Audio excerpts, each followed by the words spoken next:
pagi dok, perkenalkan kami mahasiswa Fakultas Kedokteran Universitas Udayana dari SGDB 1 semester 6 akan melakukan prosedur pemeriksaan fisik urogenital. Selamat pagi Bapak, perkenalkan saya Dr. Raymond, saya dokter yang berjaga saat ini. Mohon maaf, dengan Bapak siapa? Baik, saat ini umur berapa Bapak? Untuk keluhan utamanya apa ya Bapak?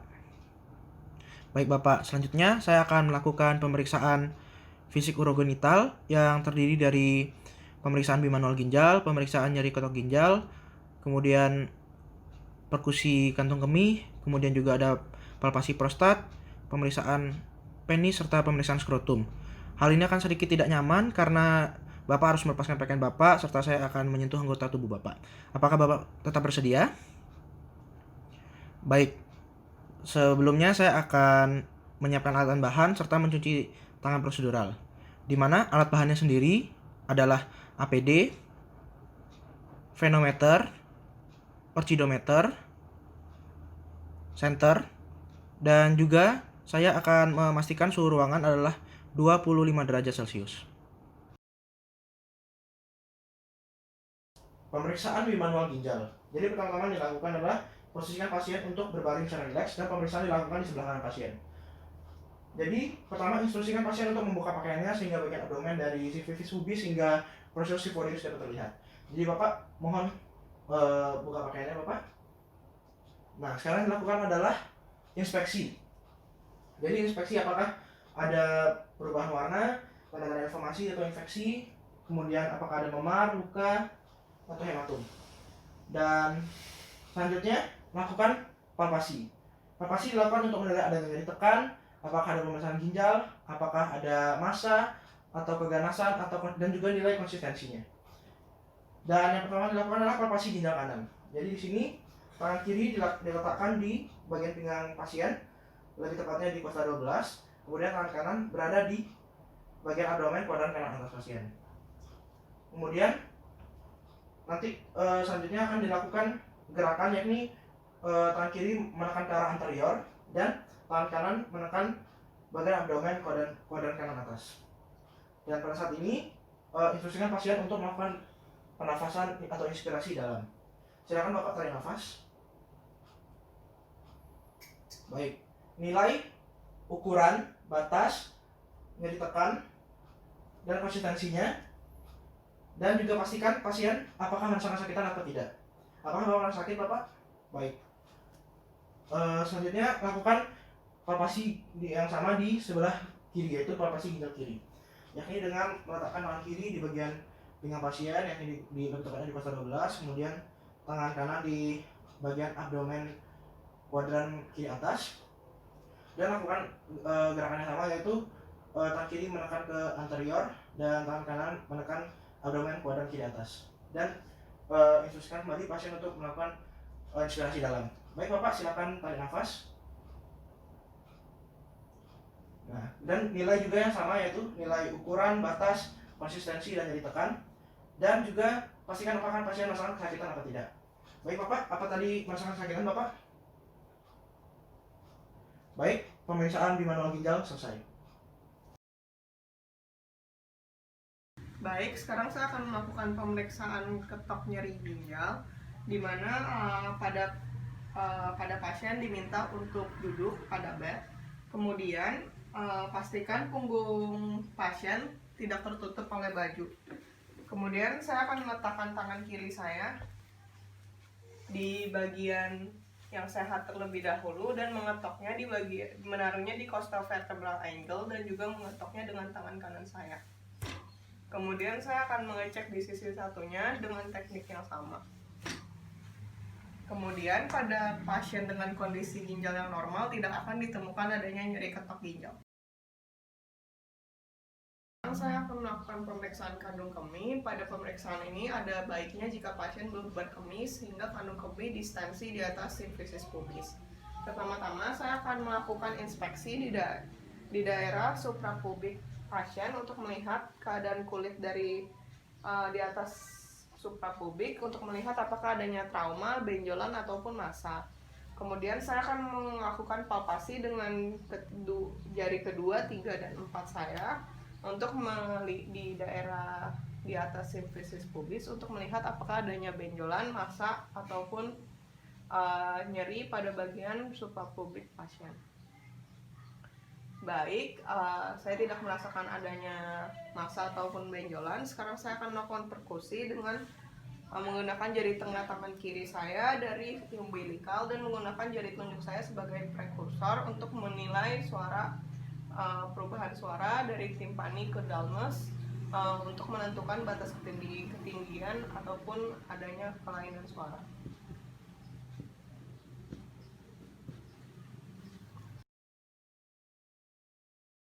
Untuk melakukan pemeriksaan palpasi prostat, pertama kita minta pasien untuk membuka pakaian bagian bawahnya. Setelah itu kita minta pasien untuk berbaring di tempat tidur dan kita minta pasien untuk berbaring dengan bertumpu di bagian tubuh sebelah kiri ya. Jadi seperti ini. Kemudian kita minta pasien untuk menegukkan kakinya ke arah dada pasien. Setelah itu kita bisa menginspeksi daerah anus. Kita bisa melihat apakah ada kelainan seperti luka, dan juga kita bisa melihat tanda-tanda inflamasi. Apakah ada tanda-tanda inflamasi seperti hematom dan kemudian pembengkakan dan sebagainya. Setelah kita selesai inspeksi, kita bisa menggunakan sarung tangan. Setelah menggunakan sarung tangan, kita bisa meleskan lubricating gel di ujung-ujung jari kita dan juga di sekitar anus pasien. Dan saat kita akan memulai pemeriksaan prostat, kita perlu mengatakan pada pasien bahwa pemeriksaan akan segera dimulai dan pasien dimohon untuk tetap rileks dan tetap tenang. Setelah pemeriksa sudah memakai sarung tangan dan mengoleskan lubricating gel, bisa dimulai pemeriksaan palpasi prostat. Pertama, kita setuhkan ujung jari telunjuk tangan kanan ke anus. Kemudian kita memasukkan ujung jari secara lembut dan perlahan.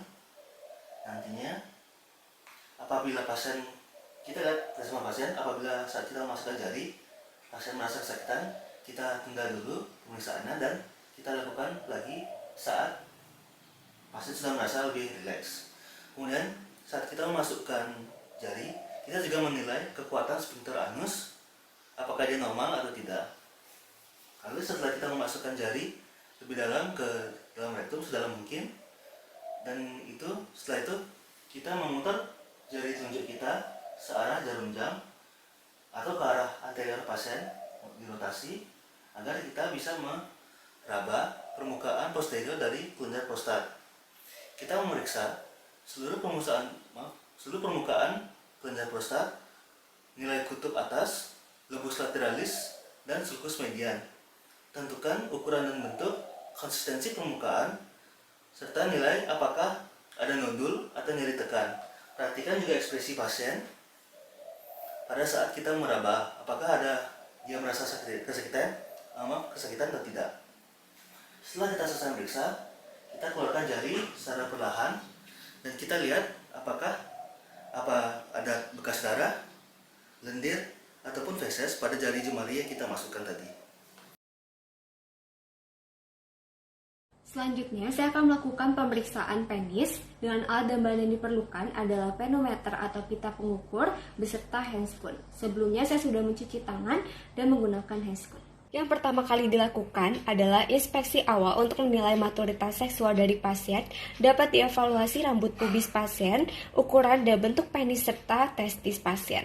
Kemudian dilakukan inspeksi pada penis, dilihat apakah ada tanda-tanda inflamasi seperti eritema maupun swelling. Apakah ada discharge? Apakah ada massa? Dilakukan inspeksi pada kulit penis serta sekitar penis pasien. Apakah ada ulkus? Apakah ada jaringan parut? Apakah ada lesi? Apakah ada vesikel? Yang paling penting pada saat pemeriksaan penis adalah apakah pasien sudah disirkumsisi ataupun belum. Pada kasus ini pasien sudah disirkumsisi. Apabila pasien belum disirkumsisi, maka perlu diretraksi prepusium pasien dan kemudian inspeksi kembali glans penis pasien. Dan retraksi tersebut pun digunakan untuk melihat apakah ada abnormalitas seperti fimosis maupun parafimosis. Yang selanjutnya diperiksa adalah meatus uretra pasien, dilihat posisi dan ukuran pengukurannya untuk menilai apakah ada hipospadia ataupun epispadia. Pada pasien ini, meatus uretra posisinya normal. Kemudian dilakukan pemeriksaan lebih lanjut dengan menggunakan ibu jari serta telunjuk dan menekan sedikit pada bagian glans penis dan membuka sedikit dari meatus uretra apakah ada keluar discharge atau tidak dan dilihat apakah ada tanda-tanda inflamasi.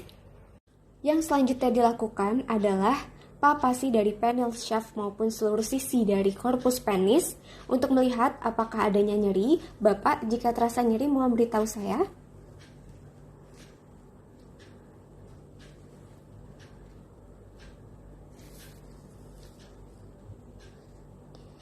Kemudian dilihat apakah adanya abnormal kurvatur dari penis pasien, apakah adanya hardness, dan kelainan-kelainan kulit lainnya, seperti ulkus dan lain sebagainya. Dapat pula dilakukan pengukuran panjang dari penis pasien menggunakan penometer dengan cara menarik dari penis pasien ke arah proksimal, kemudian menekan sedikit dari suprapubic fatnya. Pengukuran dilakukan dimulai dari groin pasien atau base penis pasien, kemudian dibaca ukurannya. Dapat pula dilakukan pengukuran dengan menggunakan pita ukur, kemudian saya akan melakukan pengukuran dari diameter penis pasien dengan cara mengelilingi dari pita ukur tersebut di badan penis pasien, kemudian dibaca. Untuk ukuran normal orang dewasa adalah lebih dari 7 cm. Baik, pemeriksaan dari penis telah selesai, tidak ditemukan adanya abnormalitas. Pemeriksaan skrotum akan saya mulai dengan inspeksi, di mana saya pertama akan mengangkat skrotum dari pasien agar sisi posteriornya terlihat, di mana saya akan menilai kesimetrisan dari skrotum pasien, kemudian dari konturnya, dari apakah ada tonjolan, ada massa, apakah ada penebalan pembuluh darah. Kemudian saya akan lanjutkan dengan palpasi skrotum, di mana saya akan palpasi secara perlahan dari skrotum pasien untuk menilai konsistensinya, untuk mendeteksi apakah ada hidrokel, ada varikokel, ada lesi atau tidak, ada nyeri tekan atau tidak. Kemudian akan saya lanjutkan dengan palpasi testis. Pertama-tama saya akan pisahkan kedua testis pasien, kemudian akan saya periksa satu persatu.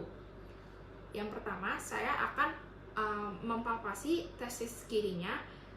Pertama saya akan fiksasi testisnya dengan tangan kiri saya, kemudian saya akan palpasi dengan tangan saya satunya lagi, dimana yang saya palpasi ini untuk menilai konsistensinya, harusnya kenyal, kemudian konturnya bagaimana, harusnya datar. Kemudian saya akan mengukur ukuran testis bisa dengan bantuan alat orchidometri. Kemudian saya akan melakukan hal serupa di sisi kontralateralnya. Saya akan fiksasi, kemudian akan saya palpasi, menilai konsistensinya, konturnya, ada nyeri tekan atau tidak. Kemudian saya akan ukur dengan orchidometri. Kemudian akan saya lanjutkan dengan palpasi epididymis. Pertama, saya akan memegang testis pasien dengan tangan kiri saya seperti ini, akan agak saya angkat sedikit. Kemudian saya akan palpasi di sisi posterolateralnya. Saya akan menilai konsistensinya, apakah ada nyeri tekan atau tidak. Akan saya lakukan di sisi kontralateralnya juga untuk menilai hal yang sama. Kemudian saya akan lanjutkan dengan palpasi vas deferensnya. Pertama, saya akan menggunakan jempol saya seperti menarik kulitnya ke sisi lateralnya untuk mencari vas deferensnya. Vas deferens jika dipalpasi konsistensinya seperti benang. Kemudian saya akan nilai konsistensinya bagaimana, ada nyeri tekan atau tidak. Baik, palpasi sudah selesai. Saya lanjutkan dengan pemeriksaan pembesaran di luar testis dengan teknik transluminasi. Teknik transluminasi ini dilakukan di ruangan yang gelap, jadi harus dipastikan ruangannya gelap. Kemudian saya akan menggunakan flashlight dan juga kertas gelap yang akan saya gulung menjadi seperti tabung. Kemudian saya akan arahkan flashlight ke belakang dari skrotum, akan saya arahkan cahaya ke kertas gelap yang sudah saya gulung seperti tabung tadi. Kemudian saya akan amati hasil yang saya dapatkan dari kertas tabung tadi. Transluminasi hasilnya positif jika dari cahaya yang terlihat dari kertas gelap berwarna kemerahan, yang artinya skrotum berisi cairan. Baik, sekian pemeriksaan skrotum. Setelah pemeriksaan selesai, posisikan pasien kembali, cuci tangan kembali, dan KI pasien. Sekian dan terima kasih.